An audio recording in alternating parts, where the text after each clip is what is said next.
Hello, everyone. So, Oklahoma has been doing a lot of discrimination against LGBTQ kids in schools. The state superintendent, Ryan Walters, I think that's his name, um, he literally matters so much to me that even though I read all this stuff about him, it's just like he's a sorry excuse of a human being.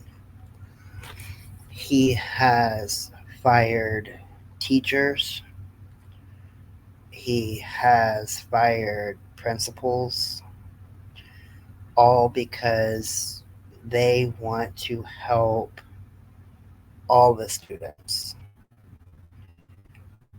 Oklahoma is basically turning into a race, a sexual orientation, and a gender identity war. And it is affecting all of our students. Now, my children homeschool, so I can pretty much give them any book that I want them to know about. And I've been trying to make sure that they have access to the banned books and stuff like that.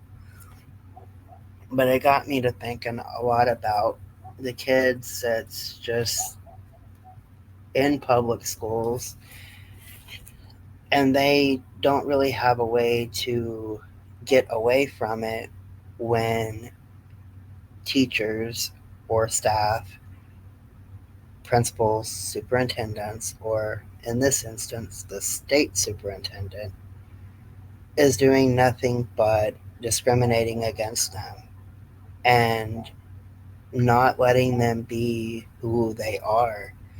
I mean, some teachers was sanctioned or whatever for having a meeting that was to discuss LGBTQ things, but they didn't use school funds for it. They did it on their off hours. They brung in people um, to help organize like reference materials and stuff so that the teachers themselves could learn and know how to appropriately go about children who are within the community. And they did this on their own, like up in the Tulsa school system. And because of that, there was a lot of backlash. So the stupid ass state superintendent isn't even allowing teachers to do their own thing on their own time. And that is a major form of discrimination. And it's not healthy. It's not healthy for the teachers, it's not healthy for the staffs, it's not healthy for the children, it's not healthy for the children's families. And right now, Oklahoma, like I said, it's all about sexual orientation, gender identity, race. Like, he even had issues with Juneteenth and religion. He's trying to force Christianity upon everyone. And that's fine. You do you, you have your own religion and stuff, but I'm not one of those that think just because I have a religion, everybody else should have it too. Or that I don't have a religion, everybody else shouldn't have one either.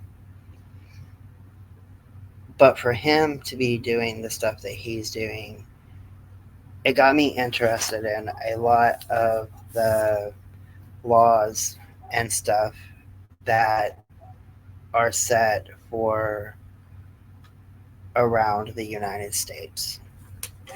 And I know that there is a lot of laws that affect other countries, and I have went over some of those in past videos about like incarceration rates and it being illegal to be gay, and I've went over the don't tell or don't ask, don't tell rules for the military. But this one is discrimination in schools against the LGBTQIA plus community. And outside the home, schools are the primary source for educating, socializing, and providing services to young people in the United States. Schools can be difficult environments for students, regardless of their sexual orientation or gender identity, but they are often especially unwelcoming for lesbian, gay, bisexual, and trans or gender nonconforming youth. A lack of policies and practices that affirm and support LGBTQIA plus youth, and the failure to implement protections that do exist means that LGBTQ plus students nationwide continue to face bullying, exclusion, and discrimination in schools, putting them at physical and psychological risk and limiting their education. In 2001, the Human Rights Watch published Hatred in the Hallways: Violence and Discrimination Against LGBT Students in the U.S. Schools. The report documented rampant bullying and discrimination against LGBTQ plus students in schools across the country and urged policymakers and school officials to take concrete steps to respect and protect the rights of the LGBTQ plus youth. Over the last few years, lawmakers and school administrators have increasingly recognized that LGBTQ youth are a vulnerable population in school settings, and many have implemented policies designed to ensure all students feel safe and welcome at school. Yet progress is uneven. In many states and school districts, LGBTQ students and teachers lack protections from discrimination on the basis of sexual orientation or gender identity. In others, protections that do exist are inadequate or unenforced. As transgender and gender nonconforming students have become more visible, to many states and districts have ignored their needs and failed to ensure they enjoy the same academic and extracurricular benefits as their non transgender peers. There are a few states that have laws restricting teachers and staff from talking about LGBTQ issues at school. These states are Alabama, Arizona, Louisiana, Mississippi, Oklahoma, South Carolina, Texas, and Utah. This undermines a number of fundamental human rights, including LGBTQ students' rights to education, personal security, freedom from discrimination, access to information, free expression, and association and privacy. Areas of concern include bullying and harassment, exclusion from school curricula and resources, restrictions on LGBTQ student groups, and other forms of discrimination and bigotry against students and staff based on sexual orientation and gender identity. While not exhaustive, these broad issues offer a starting point for policymakers and administrators to ensure that LGBTQ plus people rights are respected and protected in schools. A few states have laws prohibiting bullying of students on the basis of sexual orientation and gender identity. These states include Arkansas, California, Colorado, Connecticut, Illinois, Iowa, Maine, Maryland, Massachusetts, Minnesota, Nevada, New Hampshire, New Jersey, New York, North Carolina, Oregon, Rhode Island, Vermont, Washington, and Washington, D.C. Social pressures are part of the school experience of many students, regardless of sexual orientation or gender identity. but the experience can be particularly difficult for LGBTQ plus students who often struggle to make sense of their identities, lack of support from family and friends, and encounter negative messaging about LGBTQ plus people at school and in their community. As a result of these factors, LGBTQ plus students are more likely than heterosexual peers to suffer abuse. Many students have reported being shoved into lockers, being touched to see if they have certain parts on their body that don't match their identity, having harassing notes or threats of violence left in their lockers. Some have reported that school administration dismissed the complaints of verbal and physical abuse, and some even blamed the one reporting it for being so open about it. In some instances, teachers themselves mocked LGBTQ plus youth or joined in on the bullying. Some students have reported teachers and staff making comments about their same sex parents or older siblings. Students also reported difficulty accessing information about LGBTQ plus issues from teachers and counselors and found little information in school libraries and on school computers. In some districts, this silence was exacerbated by state law. In Alabama, Texas, Utah, and 5 other U.S. states, antiquated state laws restricted discussions of homosexuality in schools. Such restrictions make it difficult or impossible for LGBTQ plus youth to get information about health and well being on the same terms as heterosexual peers. The effect of these laws are not only limited to health or sexuality education classes. As students and teachers described in this report, they also chilled discussions of LGBTQ plus topics and themes in history, government, psychology, and English classes. Many LGBTQ plus youth have organized gay straight alliances, which can serve as important resources for students and as supportive spaces to counteract bullying and institutional silence about issues of importance to them. As this report documents, however, these clubs continue to encounter obstacles from some school admin to make it difficult for them to form or to operate if they are allowed to form. When gay straight alliances were allowed to form, some students said that they were subject to more stringent requirements than other clubs, were left out of school wide activities, or had their advertising defaced or destroyed. Seeing all the posters up and seeing that yours is the only one written on or taken down is a form of mental abuse. LGBTQ plus students also lack teacher role models. In the absence of employment protections, many LGBTQ plus teachers said they feared backlash from parents or adverse employment consequences if they were open about their sexual orientation or gender identity. States that have laws protecting people from workplace discrimination based on sexual orientation and gender identity are California, Colorado, Connecticut, Delaware, Hawaii, Illinois, Iowa, Maine, Maryland, Massachusetts, Minnesota, Nevada, New Hampshire, New Jersey, New Mexico, New York, Oregon, Rhode Island, Utah, Vermont, Washington, Washington, D.C., and Wisconsin. Wisconsin is sexual orientation only.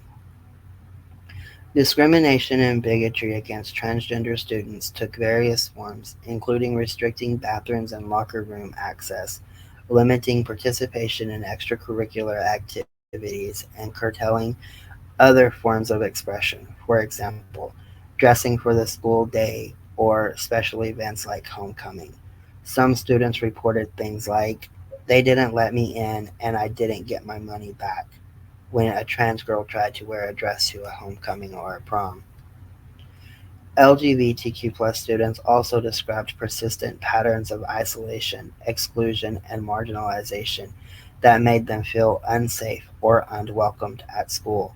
Students described how hearing slurs, lacking resources relevant to their experience, being discouraged from having same sex relationships, and being regularly misgendered made the school a hostile environment, which in turn can impact health and well being.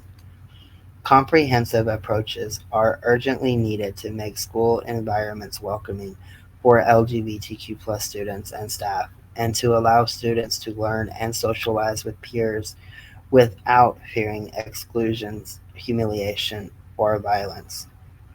But above all, states should repeal outdated and stigmatizing laws that directly arguably prohibit discussion of LGBTQ issues in schools and enact laws protecting students and staff from bullying and discrimination based on sexual orientation and gender identity.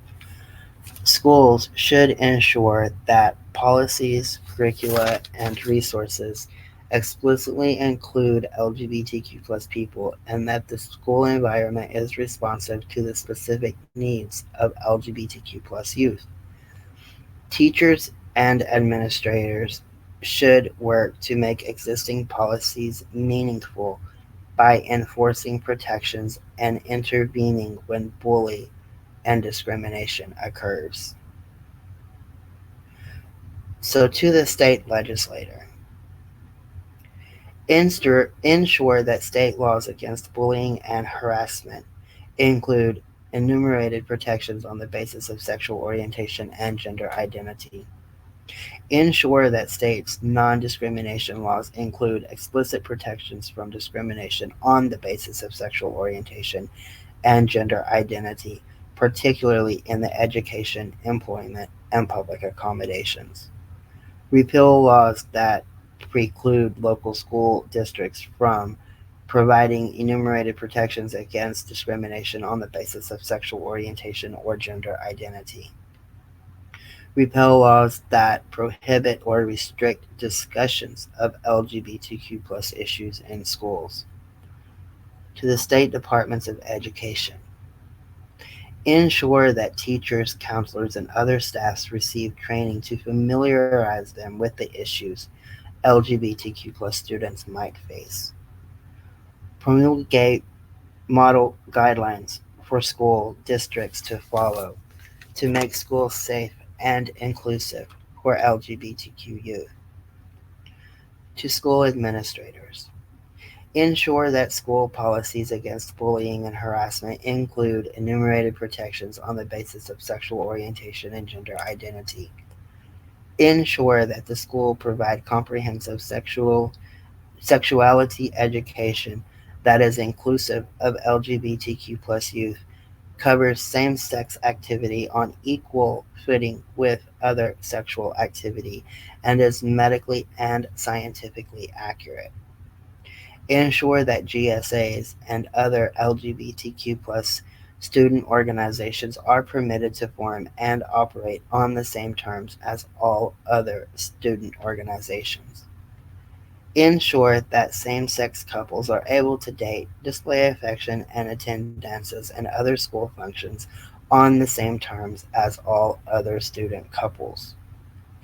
Ensure that students are able to access facilities, express themselves, and participate in classes, sports teams, and extracurricular activities in accordance with their gender identity. And to the U.S. Congress, enact the Equality Act or similar legislation to prohibit discrimination on the basis of sexual orientation and gender identity in employment, education, federal funding, and public accommodations. Enact the Student Non Discrimination Act or similar legislation to prohibit discrimination on the basis of sexual orientation and gender identity in schools. Enact the Safe Schools Improvement Act or similar legislation to encourage states to enact strong policies to prevent bullying and harassment that are inclusive of sexual orientation and gender identity. And enact the Real Education for Healthy Youth Act or similar legislation to support comprehensive sexuality education and restrict funding to help education programs that are medically inaccurate, scientifically ineffective, or unresponsive to the needs of LGBTQ plus youth. Now, some of the laws that are in effect: states that explicitly require LGBTQ inclusion in state curricular standards. It's California with the SB 48, and it was enacted in 2011. Colorado, HB 1192 in 2019. Illinois, HB 246, 2019. Nevada, AB 261, 2021. New Jersey, S 1569, 2019. Oregon, HB 2023, and that was in 2019. And you can look up any of these Senate bills, House bills, whatever. That's why I'm giving those. States that require the State Department of Education to create LGBTQ inclusive model curriculum but do not require schools to use it. That is Connecticut with HB 6619, and that was passed in 2021. States with none of these LGBTQ plus specific curricular laws is 29 states, DC, and 5 territories. So basically, any other state not listed in this list falls into that category. States that require how schools can discuss homosexuality in specific curricula, it's Louisiana with House Bill 484, and that was in 1987. Mississippi, HB 1304, 1998. Oklahoma, HB 1476 in 1987. Texas, HB 949 in 1991. States that require parental notification of LGBTQ plus related curricula and allow parents to opt their children out or require parental opt-in is Arizona with HB 2035 in 2021. Montana, SB 99, 2021. Tennessee, the opt-in is for HB 727 in 2023, but the HB 529 was for the opt-out in 2021. And two states that also have don't say LGBTQ plus laws is Arkansas, SB 389 in 2021, and Florida, HB 241 in 2021. States that censor discussions of LGBTQ plus people or issues throughout school curricula with the don't say LGBTQ laws. Alabama for HB 322 in 2022, Arkansas SB 294, 2023, Florida with HB 1557 in 2022 for kindergarten through third grade, and HB 1069 in 2023 for pre-K through 8th grade. The Board of Education rules for 6A-10.081 in 2023 is Indiana HB 1608 in 2023, Iowa SF 496 2023, Kentucky SB 150 2023, and North Carolina S49 in 2023. If you would like to see some changes happen in your schools, then feel free to write to your state senate, your state representative, or your state superintendent. You can also write to school boards. You can write to each school district around your area. There is plenty of ways to reach out and make school a better and safer place for all of our children, not just those that are straight and cis. Every child deserves to be safe and not discriminated against in school. School is what sets us for life. And when we have bad experiences there, a lot of people drop out. Some turn to crime, some turns to drugs, some run away, some marry off too soon, end up in domestic violence situations. And all we have to do is show them a little bit of love and a little bit of acceptance. And when it comes to state superintendents like the idiot we have here in Oklahoma, we need to do better with our voting system. We need to do better with getting people in office that actually care and actually love their job and love their students, their teachers, the families, the community. And that particular state superintendent needs to stop picking on people. He needs to stop being a bully. Everyone has rights to be free. And that goes for our LGBTQA plus youth as well. Have a great day, everybody.